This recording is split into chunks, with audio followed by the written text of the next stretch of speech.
નમસ્કાર 30 મિનિટ 100 ખબરો સાથે હું છું નુપુર દાણી। સૌથી પહેલા વાત મધ્યપ્રદેશમાં વિધાનસભા ચૂંટણી માટે મતદાન પ્રક્રિયા હાથ ધરાઈ છે, જેમાં 5.5 કરોડ મતદાતા પોતાના મત અધિકારનો ઉપયોગ કરશે। 230 બેઠકો માટે રસાકસીનો જંગ જામશે। આ ઉપરાંત 2899 ઉમેદવારોના ભાવિનો ફેસલો થશે। મધ્યપ્રદેશ વિધાનસભા ચૂંટણી માટે 11મી ડિસેમ્બરે મતગણતરી થશે। મહત્વનું છે કે છેલ્લા 15 વર્ષથી ભાજપનું સતત શાસન રહ્યું છે, ત્યારે આ વખતના પરિણામ પર સૌની નજર રહેશે।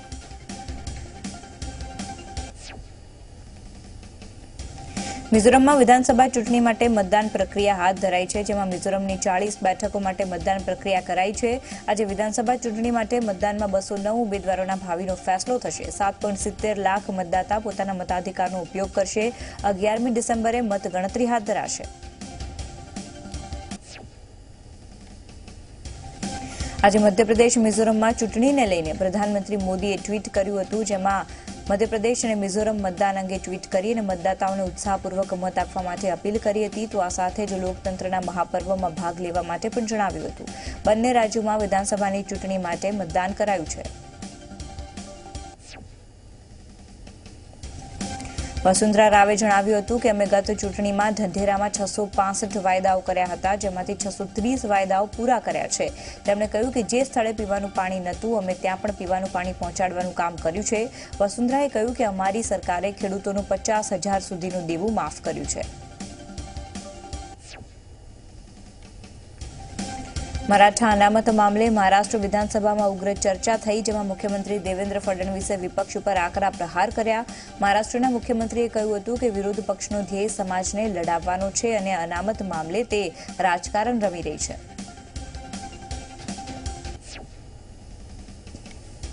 વિપક્ષને તેની રાજનીતિનો જવાબ આપવાની પણ ફડણવીસે વાત કરી હતી અને આ સાથે જ કહ્યું કે રાજ્યના સરકાર મરાઠાઓને અનામત આપી રહેશે।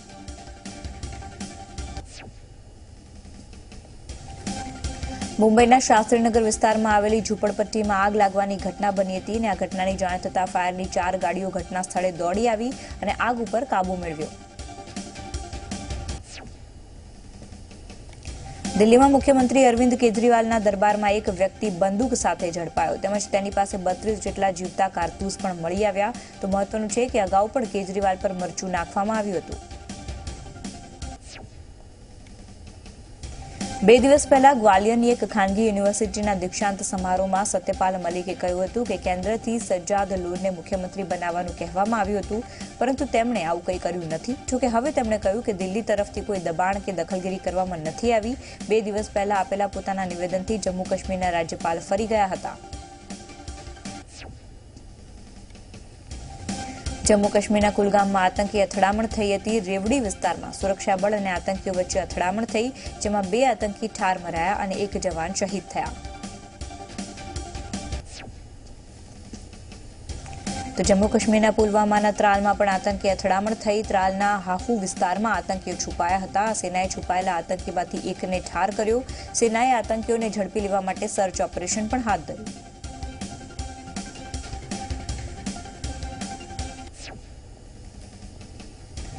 દિલ્હી અમૃતસર ટ્રેક પર વહેલી સવારે રેલ દુર્ઘટના સર્જાઈ। કુરુક્ષેત્રના ધીરપુર ગામ પાસે કાલકા હાવડા એક્સપ્રેસમાં શોર્ટ સર્કિટના કારણે આગ લાગી।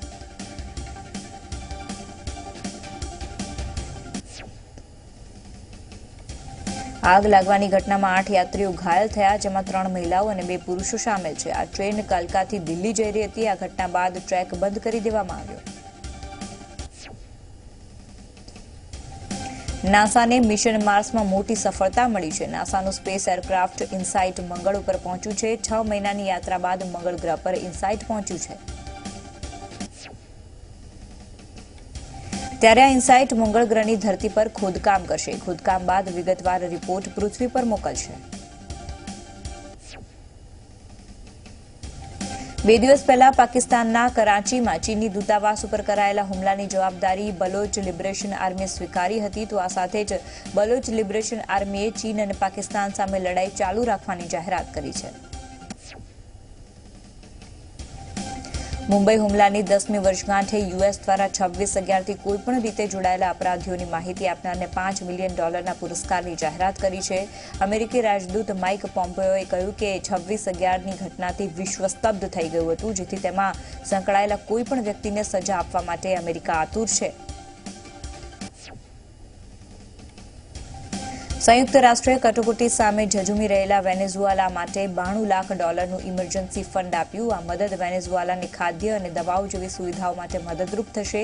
સેંકડો લોકો દેશમાંથી સ્થળાંતરિત થઈ રહ્યા છે, ત્યારે લાખો લોકો ખોરાક અને ઔષધિઓની તંગીનો સામનો કરી રહ્યા છે.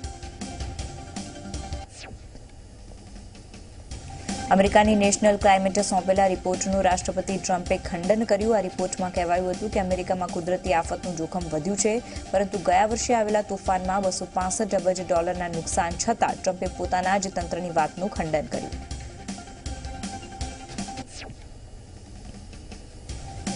રશિયાએ અમેરિકાને યુરોપમાં મિસાઇલ છોડવાના મામલે ખાસ ચેતવણી આપી છે. રશિયાના રાજદૂતનું કહેવું છે કે તે અમેરિકા દ્વારા નિર્મિત કરવામાં આવી રહેલી અસ્થિરતાને નજરઅંદાજ કરી શકે એમ નથી. એવું કાર્ય અમેરિકો 1987માં કરવામાં આવેલા ન્યુક્લિયર સમજૂતાનું ઉલ્લંઘન કરી રહ્યું છે. આજે મુખ્યમંત્રીના અધ્યક્ષ સ્થાને કેબિનેટ બેઠક મળશે. ધીમી ચાલતી મગફળીની ખરીદી મામલે અહીંયા સમીક્ષા થશે.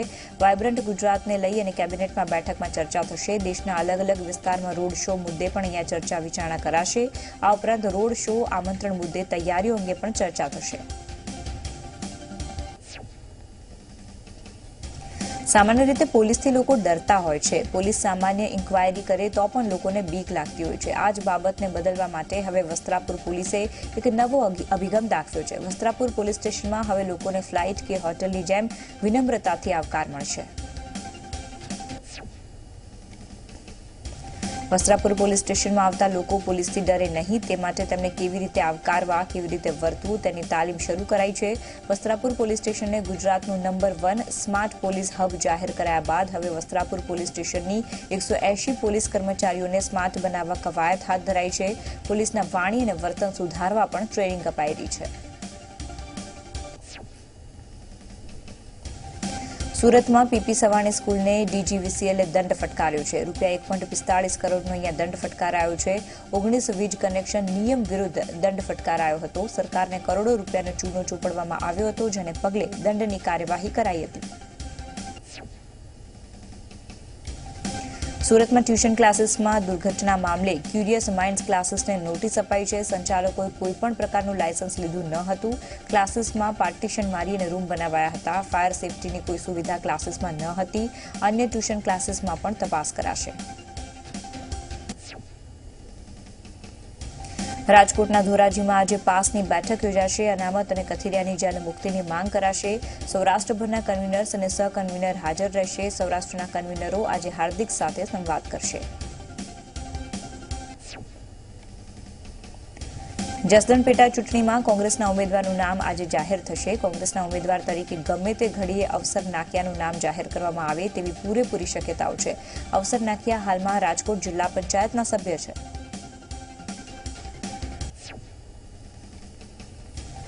તો ભાજપના કોળી ઉમેદવાર પાસે કોંગ્રેસના કોળી ઉમેદવાર મેદાને આવે તેવી પૂરેપૂરી શક્યતાઓ છે. જસદણમાં કોળી વર્સિસ કોળી વચ્ચે જંગ ખેલાઈ શકે છે. જસદણ વિસ્તારમાં 35% છે કોળી મતદારોનું પ્રભુત્વ. રાજકોટના જસદણમાં ભાજપના ઉમેદવાર કુંવરજી બાવળિયા આગામી 30 તારીખે પોતાનું ઉમેદવારી પત્ર ભરશે. ભાજપ ઉમેદવારી પત્ર ભરતા પહેલા સભા યોજશે, ત્યારબાદ 12/39ના વિજય મુહૂર્તમાં પોતાની ઉમેદવારી નોંધાવશે.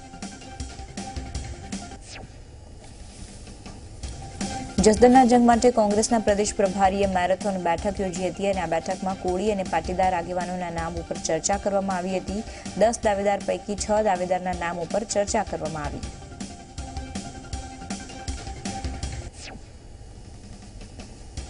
ધાંગધ્રા સબ જેલમાંથી 3 મોબાઈલ સહિત 2 ચાર્જર જપ્ત કરાયા. એક મોબાઈલ બેરેક નંબર 6માંથી મળ્યો, જ્યારે બીજા 2 મોબાઈલ જમીનમાંથી દાટેલા બહાર કઢાયા. એક ચાર્જર જૂના પેન્ચના ખિસ્સામાંથી મળ્યું. ડીજી સ્ક્વોડની ટીમે સર્ચ દરમિયાન મોબાઈલ ચાર્જર ઝડપ્યા હતા. સુરેન્દ્રનગરના ધાંગધ્રા સબ જેલમાંથી વસ્તુઓ મળી આવતા ચકચાર મચી જવા પામી છે.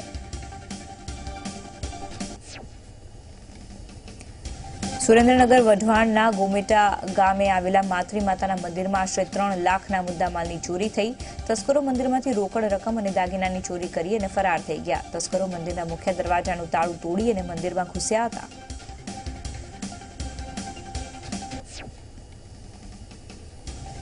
સુરેન્દ્રનગરના સાંગોઈના ખેડૂતે આપઘાત કર્યો. પાક નિષ્ફળ જતા ગળે ફાંસો ખાઈ અને આપઘાત કર્યો.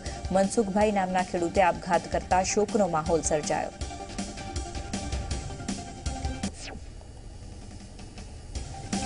કચ્છમાં બીએસએફના પેટ્રોલિંગ દરમિયાન ઝડપાયેલી પાકિસ્તાની બોટને કોટેશ્વર લવાઈ. કચ્છ સરહદ ઉપર ગઈકાલે બિનવારસી પાકિસ્તાની બોટ ઝડપાઈ હતી અને સિરી ક્રીકમાં બીએસએફ દ્વારા સર્ચ ઓપરેશન કરાયું. જોકે બોટમાંથી કોઈ શંકાસ્પદ વસ્તુ મળી નથી. માછીમારીના સાધનો જ મળ્યા હતા. આ ઘટનાને પગલે સુરક્ષા એજન્સીઓને એલર્ટ કરાઈ હતી.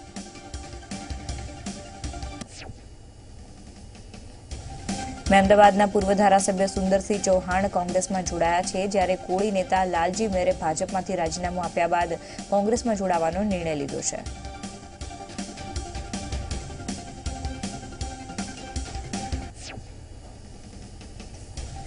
ચાર વખત ધારાસભ્ય બનેલા અને 2 વખત ભાજપ સરકારમાં મંત્રી બનેલા સુંદરસિંહ ચૌહાણને કોંગ્રેસ પ્રદેશ પ્રમુખ અમિત ચાવડાએ પક્ષમાં આવકાર્યા હતા. અમિત ચાવડાએ સુંદરસિંહ ચૌહાણને સાચા સેવક ગણાવ્યા. ગુજરાત કોંગ્રેસ પ્રભારી રાજુ સાતવે ભાજપ ઉપર આકરા પ્રહાર કર્યા. રાજુ સાતવે નરેન્દ્ર મોદી અને અમિત શાહને રંગા બિલ્લાની જોડી ગણાવી. ઉલ્લેખનીય છે કે રંગા બિલ્લા નામના પાત્રો એક હિન્દી ફિલ્મમાં વિલનની ભૂમિકા ભજવે છે.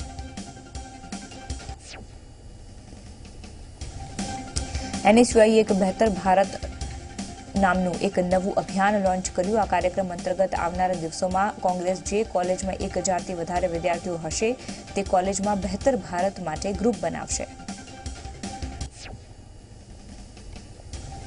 કોંગ્રેસ ગ્રુપ બનાવી લોકસભા ચૂંટણીઓ પહેલા વિદ્યાર્થીઓના મત જાણશે, તો આ સાથે જ વિદ્યાર્થીઓને પડતી મુશ્કેલીઓને લોકસભા પહેલા ઉજાગર કરશે તેવો દાવો કર્યો છે. ગુજરાતના ગૃહ રાજ્યમંત્રી પ્રદીપસિંહ જાડેજાના કેન્સરની સર્જરી કરવામાં આવી. જાડેજાની સર્જરી ડોક્ટર કૌસ્તુભ પટેલ અને ટીમે સફળતાપૂર્વક કરી છે. તેઓનું ઓપરેશન 7 કલાક ચાલ્યું અને ત્યારબાદ ડોક્ટરના જણાવ્યા અનુસાર ગૃહ રાજ્યમંત્રી સંપૂર્ણ રીતે સ્વસ્થ છે. આગામી 48 થી 72 કલાક સુધી પ્રદીપસિંહ જાડેજાને હોસ્પિટલના આઈસીયુમાં તબીબી દેખરેખ હેઠળ રાખવામાં આવશે. ડોક્ટર હાલ રિપોર્ટ્સની રાહ જોઈ રહ્યા છે, જેને આવતા અઠવાડિયાથી વધુનો સમય લાગી શકે છે. તેઓને ગઈકાલે ખાનગી હોસ્પિટલમાં દાખલ કરવામાં આવ્યા હતા. અમદાવાદના જીએમડીસી ગ્રાઉન્ડમાં ચાલી રહેલા પુસ્તક મેળામાં આશારામના નામની 2 બુક સ્ટોલ રખાતા વિવાદ સર્જાયો છે. વિવાદ થતાં સ્ટોલનું નામ બદલી અને સાહિત્ય સેવા કેન્દ્ર કરી દેવાયું છે.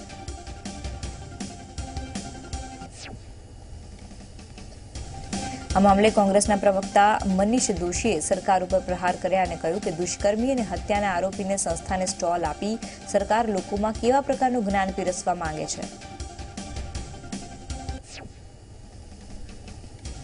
સાબરકાંઠા જિલ્લા કોંગ્રેસ સમિતિ દ્વારા અરવલ્લી અને સાબરકાંઠા જિલ્લાનો સ્નેહ મિલન કાર્યક્રમ રાખવામાં આવ્યો. આ કાર્યક્રમમાં પ્રદેશ પ્રમુખ અમિત ચાવડાએ પણ હાજરી આપી.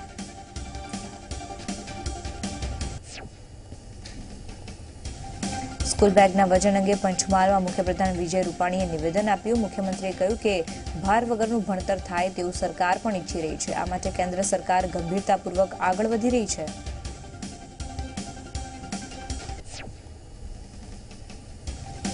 પાટણ જિલ્લા ખરીદ વેચાણ સંઘની નવા ટર્મ માટે ચૂંટણીનું આયોજન કરવામાં આવ્યું હતું. 1 બેઠક માટે મતદાન યોજવામાં આવ્યું હતું. 35 મતદારોમાંથી 34 મતદારોએ મતદાન કર્યું હતું. ચૂંટણી બાદ મતગણતરી હાથ ધરવામાં આવી, જેમાં ભરત ધનજીભાઈનો 7 મતે વિજય થયો.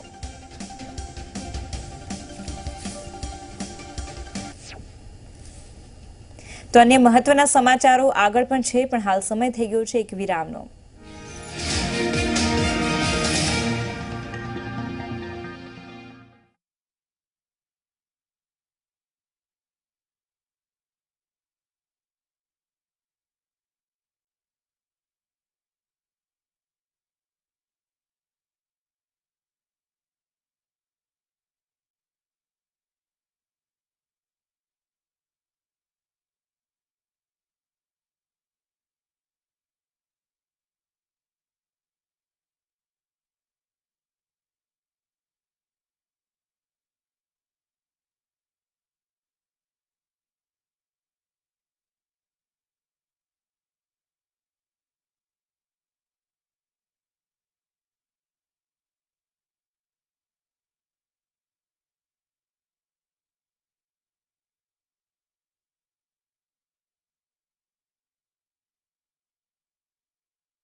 મધ્યપ્રદેશમાં કોની જીત કોની માત?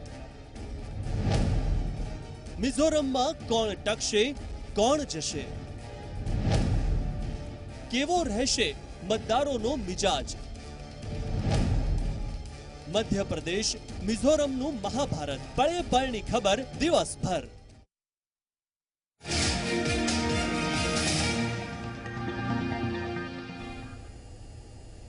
બ્રેક બાદ 30 મિનિટ ખબરમાં સ્વાગત છે. મુખ્યમંત્રી વિજય રૂપાણીએ પંચમહાલના જાંબુઘોડાથી શાળા આરોગ્ય તપાસણી કાર્યક્રમનો શુભારંભ કરાવ્યો. આ વર્ષે નવજાત શિશુથી લઈને 18 વર્ષના તમામ બાળકોને 4D પ્રમાણે આરોગ્યની તપાસ અને સારવાર કરવામાં આવશે. સરકાર રાષ્ટ્રપિતા મહાત્મા ગાંધીજીની 150મી જન્મજયંતિ નિમિત્તે વિવિધ પ્રકારની ઉજવણી કરી રહી છે. જે અંતર્ગત ગાંધીનગરમાં દાંડી કુટીરમાં ગાંધીજીના જીવન કવન અંગેના મલ્ટીમીડિયા અને ડિજિટલ પ્રદર્શનનું મુખ્યમંત્રી વિજય રૂપાણીના હસ્તે ઉદ્ઘાટન કરવામાં આવ્યું.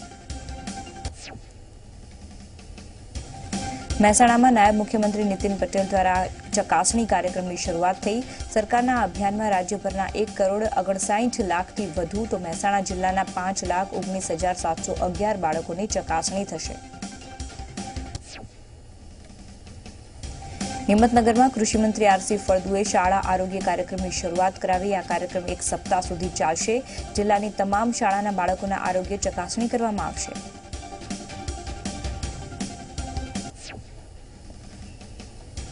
વિનેશાનો વિશ્વાસુ દીપક ઝા સામેથી પોલીસ સમક્ષ હાજર થયો. સીઆઈડી ક્રાઇમ બ્રાન્ચના સમક્ષ હાજર થતા અધિકારીઓએ સવારે 11 વાગ્યાથી 6 વાગ્યા સુધી દીપક ઝાની પૂછપરછ કરી.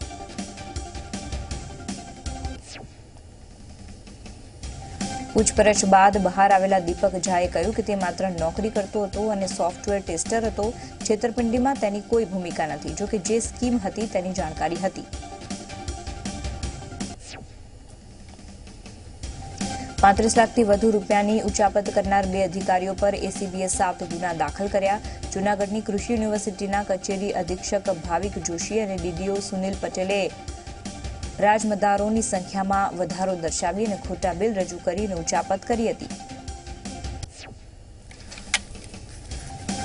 વર્ષ 2002માં અક્ષરધામ પર થયેલા હુમલામાં સંડોવાયેલા આરોપી ફારૂક શેખના 3 દિવસના રિમાન્ડ મંજૂર થયા છે. આરોપી આતંકી સંગઠનો સાથે સંકળાયેલો છે અને તેના પરથી વિદેશથી રૂપિયા મોકલવાનો આરોપ છે.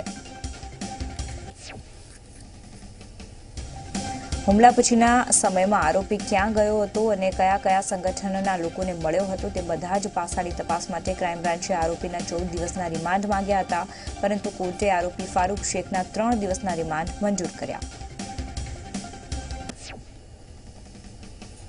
છારાનગરમાં દારૂના અડ્ડા પર પોલીસે દરોડા પાડ્યા. પ્રોહિબિશનની આ ડ્રાઈવમાં ઉચ્ચ અધિકારીઓ સહિત મોટી સંખ્યામાં પોલીસ કર્મીઓ જોડાયા હતા. સવારે તપાસ કર્યા બાદ સાંજે ફરીથી તપાસ કરાઈ. ફેવિકોઇનના આરોપીને વડોદરા ક્રાઇમ બ્રાન્ચ દ્વારા ઝડપી લેવાયો. વડોદરા ક્રાઇમ બ્રાન્ચે બાતમીના આધારે દુમાડ ચોકડી પરથી આરોપીની ધરપકડ કરી.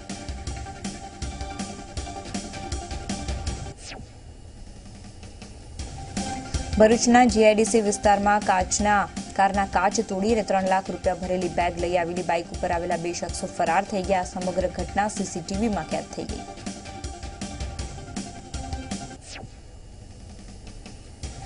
ભરૂચના નવી વસાહત વિસ્તારમાં પોતાની બાળકની હત્યા કરી અને માતાએ આત્મહત્યા કરતા ચકચાર મચી ગઈ. મૂળ બિહારની વતની અને ભાડાના મકાનમાં રહેતી પુષ્પા ચૌધરીએ બાળકને ગળે ટૂંપો દઈ અને આત્મહત્યા કરી લીધી. સુરતના અઠવાના કૈલાશનગરમાં યુવકની હત્યાના સીસીટીવી ફૂટેજ સામે આવ્યા, જેમાં કોઈ કહી શકાય કે કેટલાક લોકો વચ્ચે બોલાચાલી બાદ મારામારી થઈ, જેમાં આરોપી યુવક અને યુવકને છરીના ઘા મારતો નજરે પડ્યો.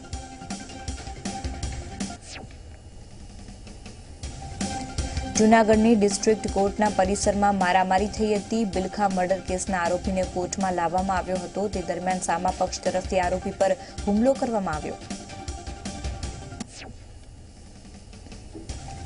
વલસાડના દમણમાં એટીએમ તોડી અને ચોરી કરતી ટોળકીને દમણ પોલીસે રંગે હાથ ઝડપી. નુપુર ઇન્ડસ્ટ્રીઝ પાસે આવેલા એટીએમનો તોડવાનો પ્રયાસ કરી રહી હતી. તે સમયે પોલીસે ટોળકીને રંગે હાથ ઝડપી પાડી. દાહોદમાંથી થોડા દિવસ પહેલા ગુમ થયેલી મહિલા અને તેની દત્તક પુત્રીના મામલામાં પોલીસે ગુમ થયેલી મહિલાની લાશ શોધી કાઢી. ગુમ મહિલાની લાશ ગોધરા રોડ સ્થિત શ્રી રામ કોલોનીના એક મકાનમાંથી મળી આવી.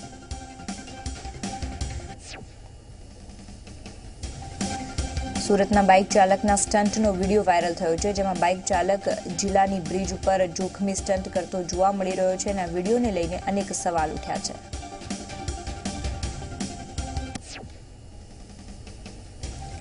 સુરતમાં આવેલા વેસુસુડા આવાસમાં ગેસ લીક થતા આગ લાગી હતી. જોકે સ્થાનિક અને ઘરના સભ્યોનો સૂઝબૂઝથી આગ ઉપર કાબૂ કરતા મોટી દુર્ઘટના ટળી.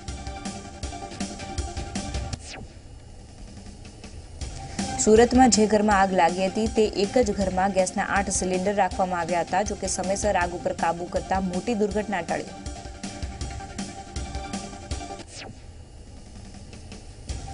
વલસાડના બાપી છીરી રોડ ઉપર આવેલા શગુન સ્ટેપિન કોમ્પ્લેક્સમાં આગ લાગતા અફરાતફરી મચી ગઈ. કોમ્પ્લેક્સના ભોંય તળિયામાં રાખેલા જનરેટરમાં આગ લાગી હતી. બનાવની જાણ થતાં ફાયર વિભાગ પહોંચ્યું હતું અને આગ ઉપર કાબૂ મેળવ્યો હતો. સુરેન્દ્રનગરના લખતર બંધનું એલાન અપાયું છે. આવતીકાલે ખેડૂતો બંધમાં જોડાશે. લખતર, તલવની, આદલસર વગેરે ગામોમાં તળાવમાંથી બકનળીથી નર્મદાનું પાણી ભરવામાં આવતું હતું, જે બંધ કરાવાતા ખેડૂતોમાં રોષ ફેલાયો.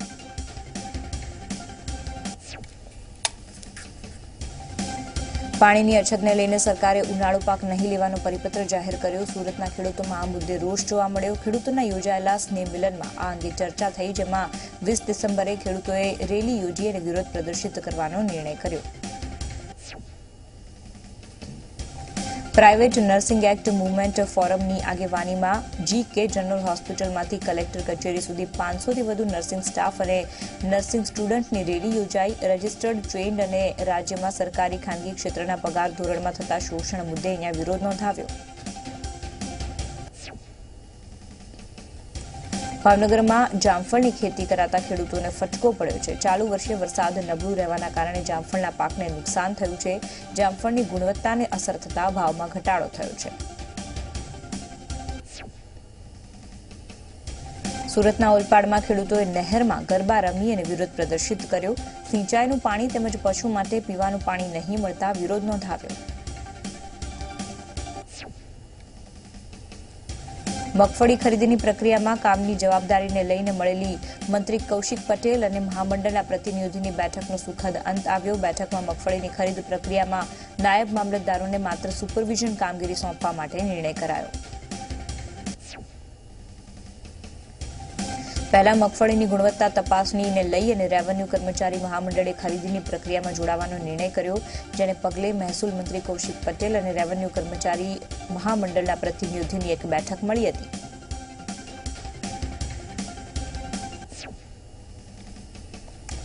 રાજ્યમાં થઈ રહેલી મગફળીની ખરીદીમાં અનેક અડચણો આવી રહી છે. જ્યારે મુખ્યમંત્રી વિજય રૂપાણીએ કહ્યું કે પરિસ્થિતિને પહોંચી વળવામાં સમય ગયો છે, પરંતુ છેલ્લા 3-4 દિવસથી પૂરજોશમાં ખરીદી થઈ રહી છે.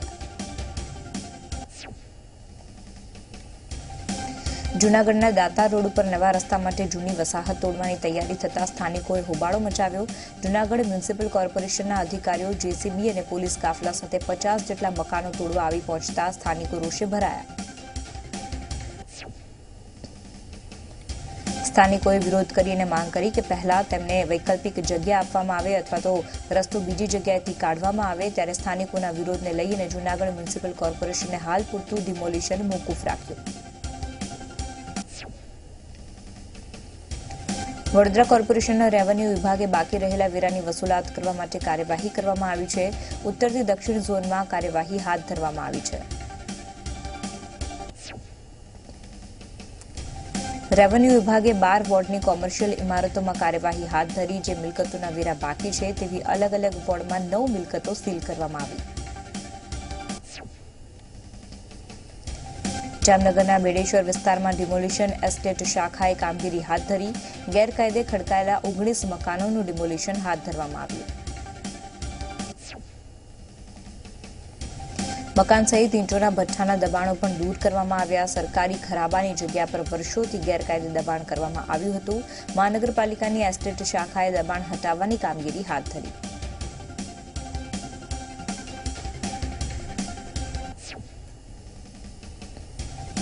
વડોદરા પાલિકા આજથી પાલિકાના મેયરની ઉપસ્થિતિમાં આરોગ્ય તપાસણી કાર્યક્રમની શરૂઆત કરવામાં આવી. આ કાર્યક્રમ અંતર્ગત શહેરી વિસ્તારમાં આવેલી તમામ શાળાઓ અને આંગણવાડીના વિદ્યાર્થીઓના આરોગ્યની તપાસ કરવામાં આવી. તો આ સાથે જ સમાચારોની સમાપ્તિ. હાલ મને એટલે કે નુપુર દાણીને રજા આપશો. નમસ્કાર.